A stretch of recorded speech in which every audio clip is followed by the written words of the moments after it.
আলু দিয়ে খাসির মাংস রান্না করবার জন্য আমি এখানে মাংসগুলো ভালো করে ধুয়ে নুন, হলুদ, একটু তেল, একটু লেবুর রস দিয়ে ম্যারিনেট করে রেখেছি। আর এখানে পেঁয়াজ কুচি, আদা বাটা, রসুন বাটা, ধনে গুঁড়ো, জিরের বাটা করে নিয়েছি।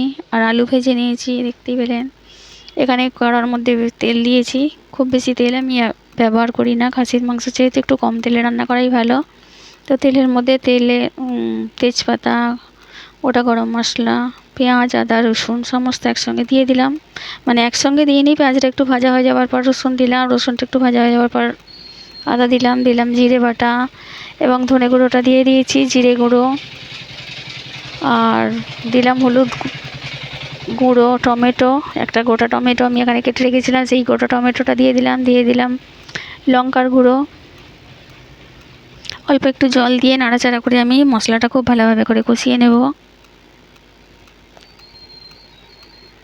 দেখুন মশলা আমার খুব ভালো করে কষানো হয়ে গেছে আর মশলা থেকে তেল ছেড়েও দিয়েছে। এখন আমি ওই যে ম্যারিনেট করা মাংসগুলো ছিল, এখন ওই মশলার সাথে খুব ভালোভাবে কষিয়ে নেব।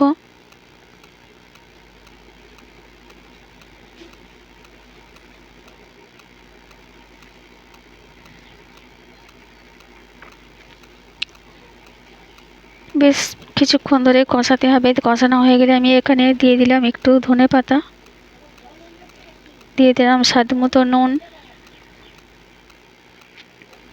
আর আমি এখানে কালারটা খুব ভালো আসার জন্য দিয়ে দিলাম একদম 2-4 দানা চিনি। এতে করে কোনো স্বাদের হেরফের হবে না। দেখুন মাংসটা আমার খুব ভালো করে কষানো হয়ে গেছে, দেখতেই পাচ্ছেন তেল ছেড়ে দিয়েছে মাংস থেকে। আবার এটা আমি নিয়ে দিয়ে দেবো সোজা প্রেসার কুকারে। প্রেসার কুকার ছাড়া এই মাংসকে জব্দ করা আমাদের সাধ্য নয়, মানে অনেক গ্যাস পুড়ে যাবে। তাই প্রেসারের মধ্যে দিয়ে দিলাম।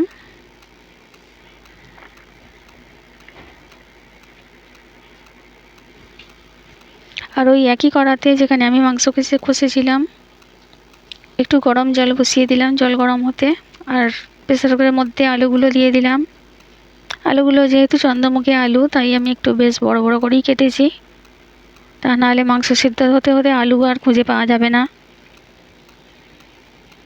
দেখুন এই পরিমাণ আমি জুসটা রেখেছি। এবার আমি গ্যাসের মধ্যে এটা তুলে দিলাম। হয়ে যাবার পর আপনাদের দেখাচ্ছি কেমন হলো। তো দেখুন বন্ধুরা, এই রকম দেখতে হয়েছে।